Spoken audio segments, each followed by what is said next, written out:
عزتمند یو ډیره ضروري خبره وروي ډیره انتهایی ضروري خبره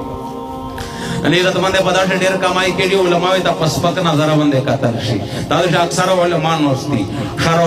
شرح العقائد صفحه نمبر 121 باندې دا مسله لیکلی دو علامه سعد الدین تفتزانی رحمت الله علیه دا خبره لیکلی دو وچی یو عالم یو کاس نوستا پچیګ ځای باندې ډیر پر بدل دي مسلې پښتناونه کوي او په خون دیا او په تاکي باندې اولی د لیکلی دي چې دا ټول کافر شول په داسې څه کار نشو په ټول کافر شول علماء پر خندو کول علماء توهین کول د علماء ته پسپک نظر باندې قتل د عزتمند کفر دا د عزتمند کفر دا علماء ته پاته د بحر الرای کې لیکلی دا کفر دا دا سړی باقاعده تجدید د ایمان یا کوي او خپل ښځه باندې دوباره نکاح یا تړي نو دغه خبرې عزتمند سوال درته کوم علماء شه دا قید نه دا لګیدل چې د کول لګیدل پتا بلیغ شه دغه نه دا لګیدل دا عام عالم دا سیاسی عالم دا غیر سیاسی عالم دا عالم چې دا قاری چې دا حافظ چې دا د قران سره چې نسبت راغلا دا دې وجنا